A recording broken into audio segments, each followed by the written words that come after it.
heard that this weekend they will be celebrating International Yoga Day. That's very funny.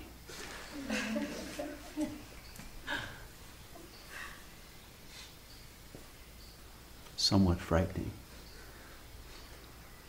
It means that yoga has become so commercialized that they have influence upon the financial capitals and the legislators thereof to produce a day representing what is now apparently an industry that produces enough income to be recognizable.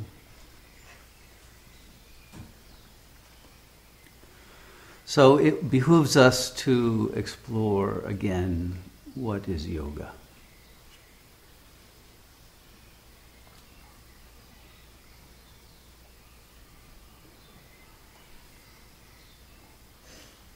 The first important thing to recognize is that yoga cannot be defined.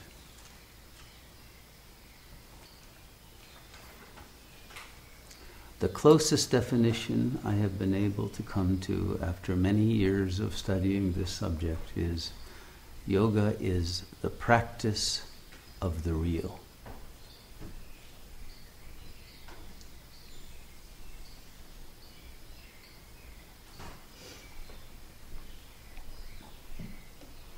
However, because we are discussing this in language, which is a representation of the real, the language is already an avoidance of the subject, and no representation of the real can reach the real. Therefore, yoga can only be known but not defined by a real yogi. And the word for real in Sanskrit, the original language in which this practice developed, is sat. So we refer to this as sat yoga. Now the word yoga itself means union. But what is it that could unite with the real? We could say it is the unreal uniting with the real. But when the unreal meets the real, it dissolves.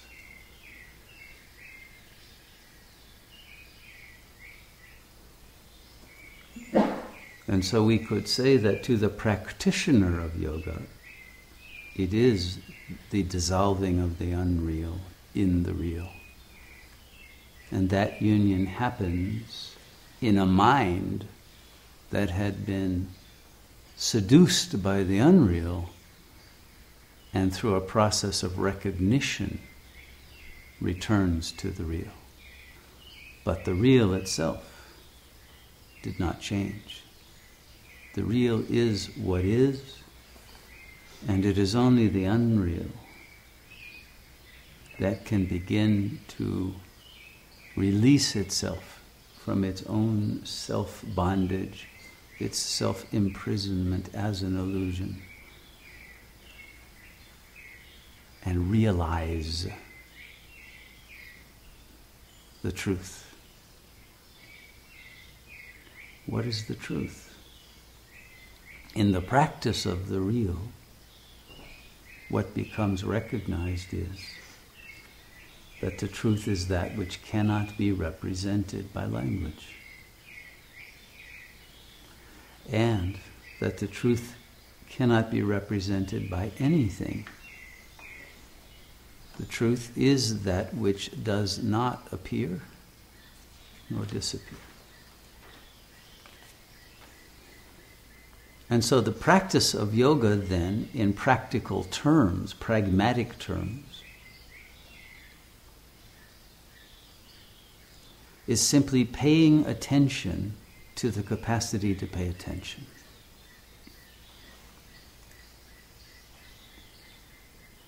And to come to recognize who pays.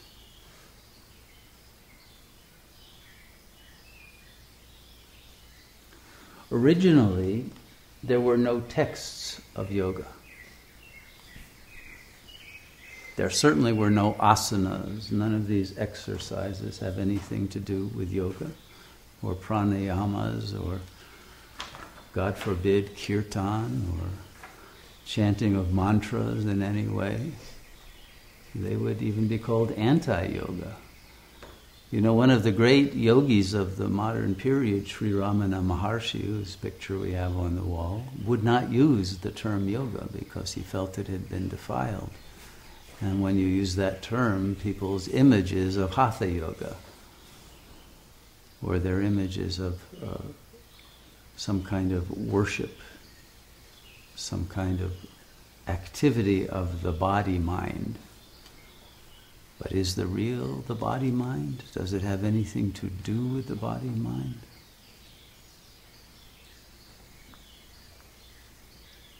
Ramana's answer was clear, but his recommendation is find out for yourself.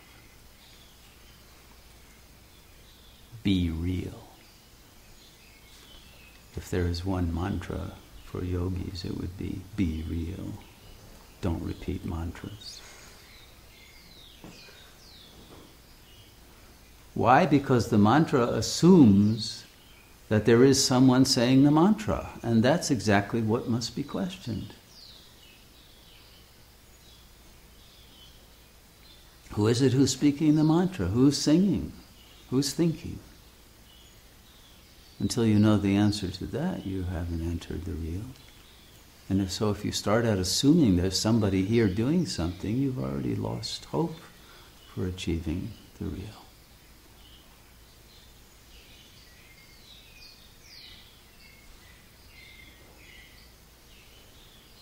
Now, of course, they ended up making mantras about Ramana and singing to him and about him. And he resigned himself with a shrug of the shoulders that, okay, they don't get it. But they're building this ashram around me, so all right, let's let it happen. It's better than other things they could do with their money. But he had nothing to do with it. He remained steadfast as the embodiment of the real.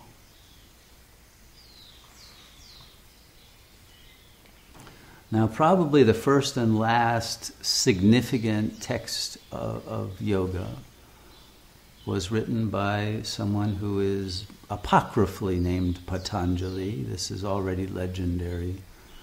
And the text, a relatively short text called the Yoga Sutras, is the basis of what has now become classical yoga. And Patanjali there describes yoga in one phrase: Chitta Vritti Nirodha. Simple as that. Sounds like something that came from that movie, The Day the Earth Stood Still, right? Didn't he talk to the robot with some term like that? Klatu Narada Niktu, if I remember correctly. Very similar. Chitta Vritti Nirodha, what does it mean? Nirodha means cessation, stop, full stop. Vritti means movement, modification, change, activity. Chitta, the substance of the mind, the essence of the mind. Chitta Vritti Nirodha means stop all your thinking, stop all mental activity, end the vibrational activity at a very subtle level that isn't even thought, isn't even a recognizable process, but any interference in stillness. Yoga is absolute stillness of consciousness. We could actually say more accurately, that is the portal to yoga. Until you have reached absolute stillness of consciousness, yoga does not begin. But that is what enables the apperception of the real.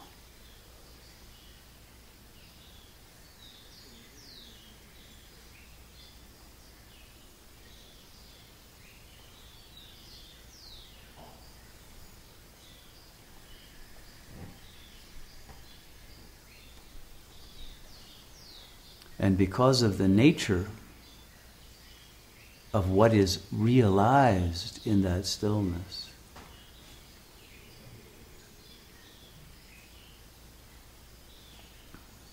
that is not representable or transmissible in language, but is awesome and miraculous and transforming. All that can be really known about yoga is the effects of yoga on the personality. To enter into that stillness and abide in that stillness for any significant period of chronos time will produce a death and a rebirth. The one who enters yoga will no longer be there when someone comes back from yoga. But someone who is a true yogi does not come back. And that is why it is referred to as ego death. The body-mind will be there, but the one who thought he or she was the body-mind, and he or she cannot be used for that, that realizes it is not this. And yet, paradoxically, because this is all there is to that, this is that. But you can only recognize this as being that from that. Is that clear? You see why you can't talk about yoga.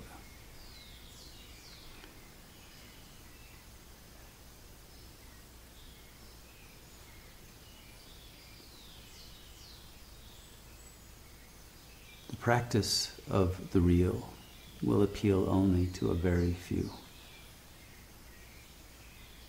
As soon as a signifier like yoga gets appropriated by the masses, you can be sure it is no longer yoga. It may be a way to relax. It may be a way to reduce stress. It may be a way to improve the health of the body. It may have many benefits of a practical nature for survival on the physical plane. But yoga has nothing to do with that, no interest in that.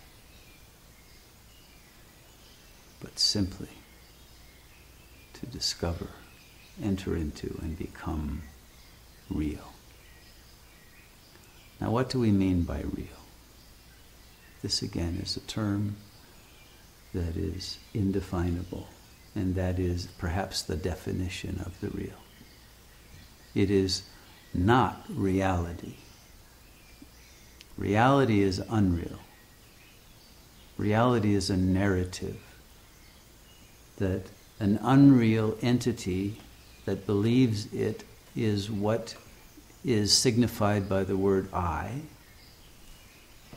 enters into a subject-object relationship with a world, with persons in that world, and has a life. To be a yogi means you have no life. You are life, but you have no life. You are the source of life because that is the real. The source of language, but not words. The source of perception, but not what is perceived. So a yogi would never say, get a life. He would say, get rid of your life. Get rid of your ego, get rid of your illusions, get rid of your narratives, get rid of your loves and your hates, get rid of all your beliefs. None of them are real. They may have reality in the sense of a set of signifiers corresponding to a configuration of phenomena. This is called the correspondence theory of truth. That has nothing to do with real truth. Because in the real there are no states of affairs that change. The real is immutable, changeless. And once the real is grokked, the real is recognized as being beyond time, beyond space, beyond matter. Now, interestingly, quantum physics has discovered the same thing, because quantum physics has wanted to discover the real by assuming that the real was made up of particles, stuff. And the more that they went to smaller and smaller levels of these particles, they ultimately discovered there's no such thing as a particle. A particle emerges out of a wave because there's a consciousness that wants to find a particle. And all that ever is measured as particles, and that is mapped mathematically, is the mind's own desire to locate a particle. And all that a particle is the mind's own projection that brings particles out of what they call quantum wave fields. But what is a quantum wave? What is it made of? It has no mass. Now, what they've discovered recently is that even particles have no mass. Mass is an illusion. Mass means weight. Zero, not even just a little, but zero. Zero. The universe has zero mass. The illusion of mass is created by what they now call the Higgs Boson. By the way, why is it called boson? It's named after an Indian yogi who is also a physicist named Satyendranath Bose. He himself would laugh at the idea that they've named a particle after him. In any case, what is a particle called a Higgs boson that creates the illusion of mass? It too is massless.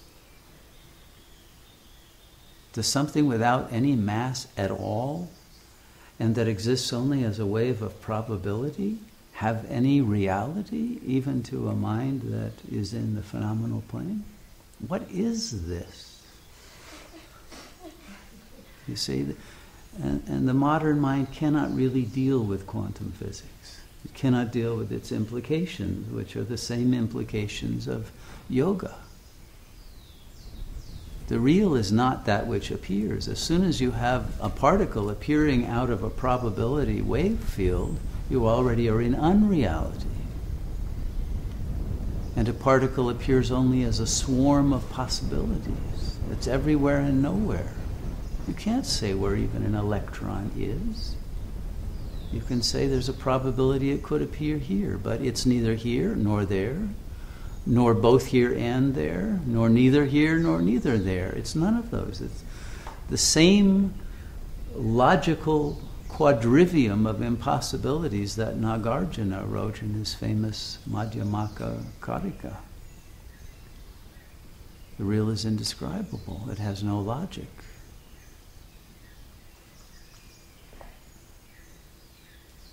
It is the refutation of the mind's own attempt to grasp the real. And in the face of it, the mind gives up.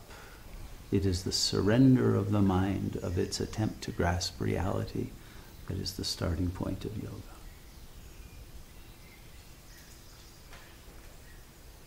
And then what is discovered is that there is an intelligence that is beyond the mind.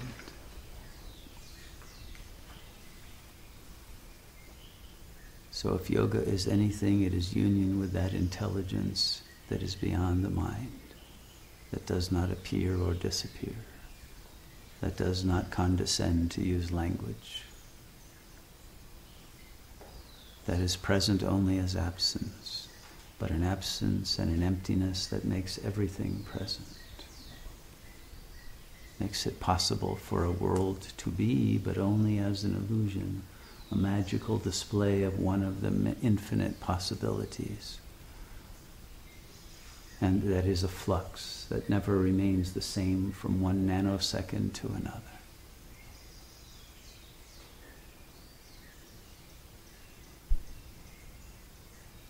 And in which no one exists.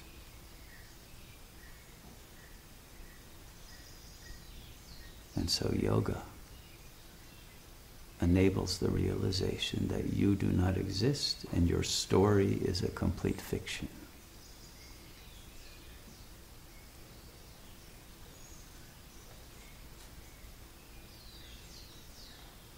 and that whatever seems to be reality is simply a metaphor,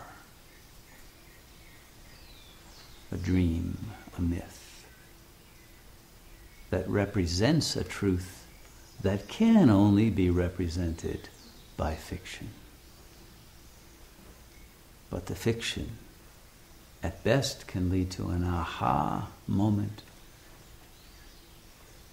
in which the real is unveiled as that to whom the fiction is appearing. And the fiction is no longer necessary to represent the real, and it fades, dissolves.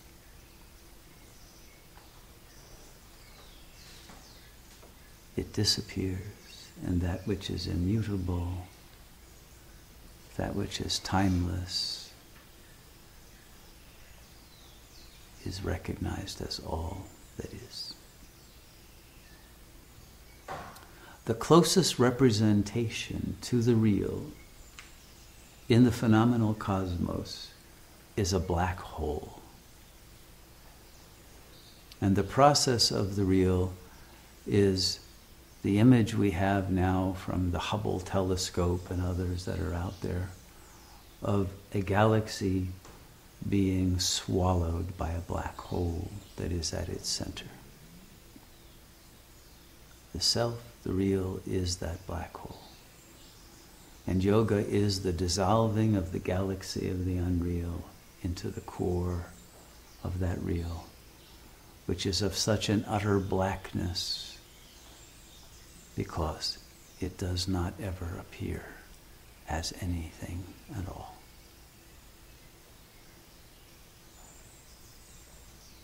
But even that is only a metaphor. But the practice of yoga is to dissolve your own galaxy of unrealities into the core of the absence that is presence, and pay attention to what is left when the unreality is gone.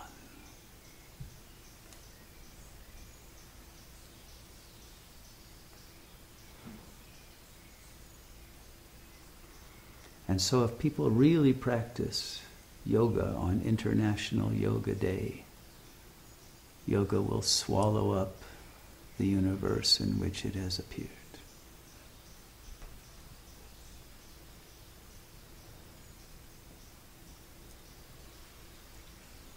And the real will emanate another reality. Because at some point the black hole becomes a white hole. It explodes as a singularity that we tend to call a Big Bang. Both functions appear. Involution, evolution. Implosion, explosion. And yet the real never moves, never changes. Whether your body, mind is dead or alive, irrelevant. Whether it's in pain or experiencing pleasure, irrelevant. The real does not care. The real is absolutely indifferent to the unreal.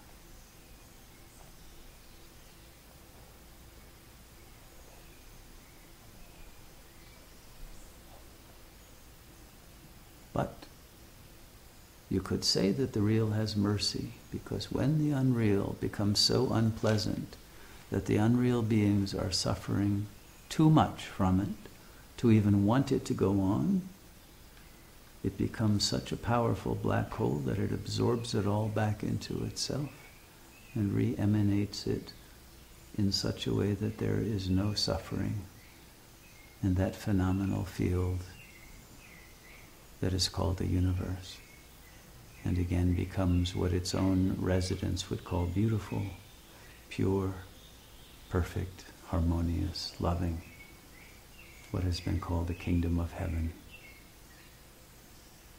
And the real does that. But it does that from a position in which what happens within that timeless emptiness. and is the final modification, the vritti of the citta, of that mind of the Supreme Real, that emanates one moment of perfection.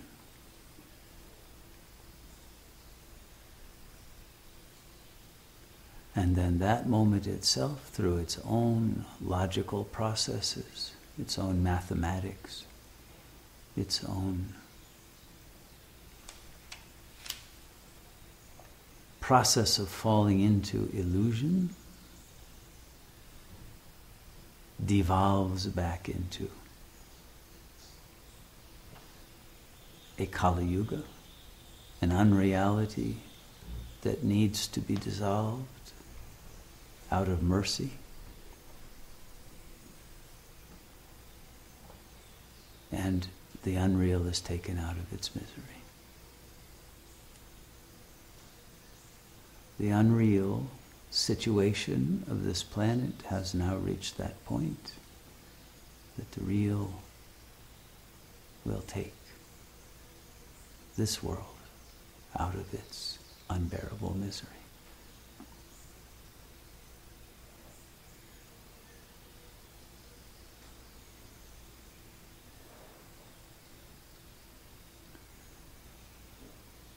And whether we want it or not, we are being drawn by the real to be part of that process. A yogi is not someone who decides to be a yogi. It is decided by the real that you will be a yogi.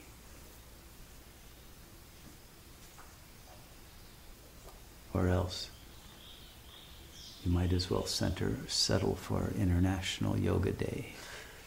Mm-hmm. Settle for chanting, settle for exercise, settle for your egoic suffering. But if you choose to be real, it means that you will no longer buy into the ego, to the narratives, to the sense of being a somebody in the world.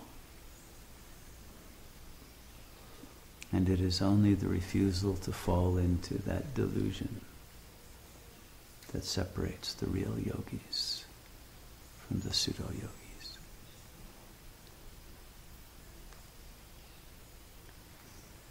May every day be World Yoga Day, but more important, may it be the day that is the timeless and worldless presence of the real that you are. May you all be Sat Yogis, true yogis, yogis who do not represent or talk about the real, but you are real.